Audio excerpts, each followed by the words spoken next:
నార్మల్‌గా ఒకప్పుడు ఇత్తడి ప్లేట్లలో లేదా కంచు ప్లేట్లలో లేదా వెండి ప్లేట్లలో మాత్రమే తినేవాళ్ళు. డబ్బు లేని వాళ్ళైతే మిడిల్ క్లాస్ వాళ్ళైతే ఇత్తడి పాత్రల్లో లేదా కంచు పాత్రలో తినేవాళ్ళు. డబ్బున్న వాళ్ళైతే వెండి ప్లేట్లలో తింటూ ఉండేవాళ్ళు. చాలామంది ఇవి స్టేటస్ సింబల్ అనుకునే వాళ్ళే కానీ నిజంగా ఇది వాడడం వల్ల చాలా బెనిఫిట్స్ ఉన్నాయని ఎంతమందికి తెలుసో నాకైతే తెలియదు. కానీ మీరు తెలుసుకోండి.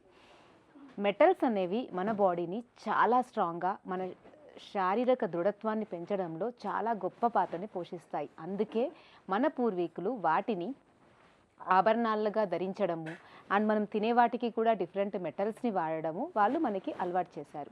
ఇత్తడి పాత్రల్లో తినడం వల్ల మనకి నార్మల్గానే ఇత్తడికి ఉండేటువంటి గుణం మన లోపలికి వెళ్ళడం వల్ల మనకి బలం అనేది వస్తుంది. చాలామంది పిండి వంటలన్నీ కూడా ఇనుప పాత్రల్లోనే చేసేవాళ్ళు. మా అమ్మమ్మల కాలంలో చూసిన చాలామంది ఒక 50-60 ఇయర్స్ బ్యాక్ కూడా అన్ని పిండి వంటలు కూడా మనం ఇనుప మూకుడులో బయట పొయ్యి పెట్టి ఇనుప మూకుడులోనే వండేవాళ్ళు. దానివల్ల ఇనుము నుండి వచ్చే అటువంటి గుణమంతా మనకు వచ్చేది.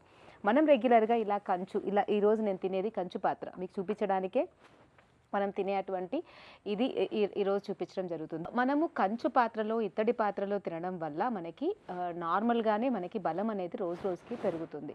ఇత్తడి అనేది మనకి బంగారంతో సమానమైనటువంటి ఛాయని కలిగిస్తుంది, శారీరక దృఢత్వాన్ని కలిగిస్తుంది, ఇమ్యూనిటీని పెరుగుతుంది. కంచు లాంటి దృఢత్వాన్ని మనకి కలిగిస్తుంది, మన డైజెషన్ పవర్ని పెంచుతుంది అండ్ మనం తిన్నది కూడా మన ఒంటికి మంచిగా పట్టేటట్టుగా ఆరోగ్యంగా ఉండేటట్టుగా చేస్తుంది. ఇంకా వెండిలో తింటే అయితే అమృతమే అంటాం.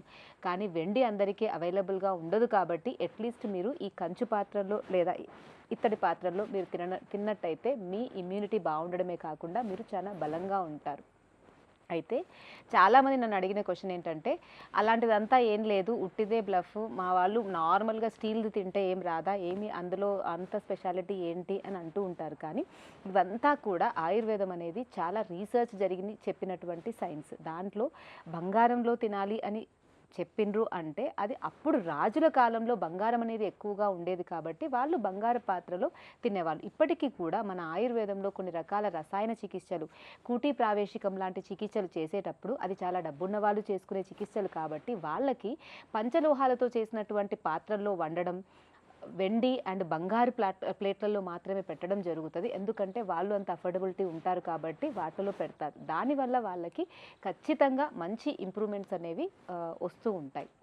ఇంకా ఈ మధ్య కాలంలో అందరూ అడిగే క్వశ్చన్ ఏంటంటే, కాపర్ బాటిల్స్లో వాటర్ తాగొచ్చా, అది అందరూ తాగొచ్చా? అయితే రాగి అనేది అందరికీ సరిపడదు. వేడి శరీర తత్వం కలవారు రాగిని అస్సలు వాడకూడదు. చలికాలంలో రాగి పాత్రలో ఉంచినవి వాడొచ్చు, అది కూడా కఫ శరీరం ఉన్నవాళ్ళు వాడితే పర్లేదు. కానీ పిత్త శరీరం ఉన్నవాళ్ళు, వేడితత్వం ఉన్నవాళ్ళు రాగి పాత్రలో పెట్టినటువంటి వాటర్ తాగడం వల్ల ఇంకా హీట్ పెరిగే ఛాన్సెస్ ఉంటుంది. కాబట్టి మనం అందరికీ కామన్గా అందరూ వాడుకునేవైతే ఇత్తడి, కంచు. సో మీరు కూడా వీలైనంత వరకు ఇత్తడి, కంచు పాత్రలను వాడండి. ఇలా ఏవి మాకు లేవు అంటే అరటి ఆకులు, మోదుగ ఆకులు కూడా వాడొచ్చు. అరటి ఆకుల్లో తిన్నా మనకి చాలా రకాల జీర్ణ సంబంధ సమస్యలు, మూత్ర సంబంధిత సమస్యలు తగ్గడమే కాకుండా ఆహారం కూడా అమృతతుల్యం అవుతుంది. మోదుగ ఆకులైతే చెప్పనవసరం లేదు. మోదుగ ఆకుల్లో తింటే బంగారు పళ్ళంలో తిన్న గుణాలే వస్తాయి. అందుకే మనకి తెలంగాణ సైడ్ ఫంక్షన్స్ జరిగినా కూడా మోదుగ విస్తరలోనే ఫుడ్ పెట్టేవాళ్ళు. అంత ప్రాముఖ్యత మోదుగ విస్తరలకు ఉంది. ఇలా మోదుగ విస్తరలైనా పర్లేదు, అరటి ఆకులైనా పర్లేదు, లేదా కంచు పాత్రలైనా పర్లేదు, ఇత్తడి పాత్రలైనా పర్లేదు. లేదు ఇవన్నీ లేదు అంటే మట్టి పాత్రలైనా కూడా పర్లేదు. అంతేకాని ప్లాస్టిక్లో మాత్రం అస్సలు తినొద్దు. మీరు బయటికి వెళ్ళినట్టయితే ఏ హోటల్లో అయినా, ఏ టిఫిన్స్ పెట్టే వాళ్ళైనా కూడా, బయట ఫాస్ట్ ఫుడ్లో అయినా కూడా ఈ అల్యూమినియం ఫాయిల్స్లో వాటిని ప్యాక్ చేసి ఇవ్వడం, ప్లాస్టిక్ వాటిలో ప్యాక్ చేసి ఇవ్వడం, పేపర్స్ నార్మల్ న్యూస్ పేపర్స్లలో ఈ మిర్చీలు, బజ్జీలు, పునుగులు లాంటివి అమ్మడం, ఇలా చేయడం వల్ల ఆ పేపర్స్కి ఉన్నటువంటి కార్బన్ స్లోగా మనకి లోపలికి పోయి చాలా రకాల కిడ్నీ ప్రాబ్లమ్స్ రావడం, ప్లాస్టిక్లో తినడం వల్ల మనం చెప్పలేనటువంటి హార్మోన్ సంబంధిత సమస్యలు చాలామంది ఈ మధ్యకాలంలో మగవాళ్ళు కావచ్చు, ఆడవాళ్ళు కావచ్చు సంతానలేమి సమస్యతో బాధపడుతున్నారు. దీనికి మెయిన్ కారణం మన హార్మోన్స్ డిస్టర్బ్ అవ్వడం.